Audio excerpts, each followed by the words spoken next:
తాకట్లో ఉన్న మీ బంగారాన్ని విడిపించి ఆ రోజు ఆన్లైన్ రేటుకి కొంటాం. Sharma gold company. అమెరికాలోని టెక్సాస్ లో జరిగిన రోడ్డు ప్రమాదంలో ఓ తెలుగు యువతి ప్రాణాలు కోల్పోయింది. ఏపీలోని గుంటూరు జిల్లా రాజేంద్రనగర్ కు చెందిన వంగవోలు దీప్తి ఈ నెల 12న తన స్నేహితురాలు మేడికొండూరుకు చెందిన స్నిగ్ధతో కలిసి రోడ్డుపై నడిచి వెళ్తున్న సమయంలో వారిని ఓ కారు బలంగా ఢీకొట్టింది. ఈ ప్రమాదంలో దీప్తి తలకు తీవ్ర గాయం కాగా స్నిగ్ధ స్వల్ప గాయాలతో బయటపడింది. దాంతో వారిని చికిత్స కోసం ఆసుపత్రిలో చేర్పించారు.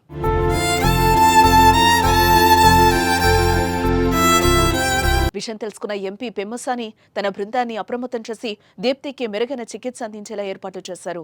పెమ్మసాని సోదరుడు రవిశంకర్ తన స్నేహితుడు నవీన్ కు క్రౌడ్ ఫండింగ్ వచ్చేలా చూడాలని సూచించారు. దాంతో ఆన్లైన్లో విరాళాల రూపంలో $80,000 వరకు రావడంతో ఆ డబ్బును చికిత్సకు వినియోగించారు. కానీ దీప్తిని బతికించడానికి వైద్యులు చేసిన ప్రయత్నాలైతే ఫలించకపోవడంతో చికిత్స పొందుతూ ఈ నెల 15న ప్రాణాలు వదిలింది.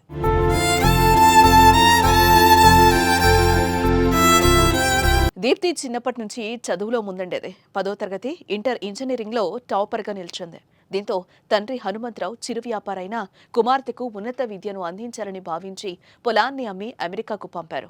దీప్తి కొన్నాళ్ల క్రితం టెక్సాస్లోని డెంటన్ సిటీలో యూనివర్సిటీ ఆఫ్ నార్త్ టెక్సాస్లో ఎంఎస్ చేస్తోంది. నెల రోజుల చదువు పూర్తయి పట్టా చేతికందేది.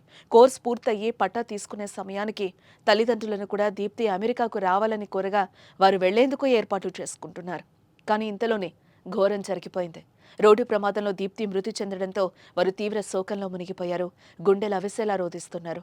ఈ నెల 10న దీప్తితో ఫోన్లో మాట్లాడానని, కళాశాలకు వెళ్లాలని చెప్పడంతో ఆదివారం మాట్లాడతానని చెప్పిందని, అవే నాతో మాట్లాడిన చివరి మాటలని గుర్తు చేసుకుని కుటుంబ సభ్యులు ఆవేదన వ్యక్తం చేస్తున్నారు.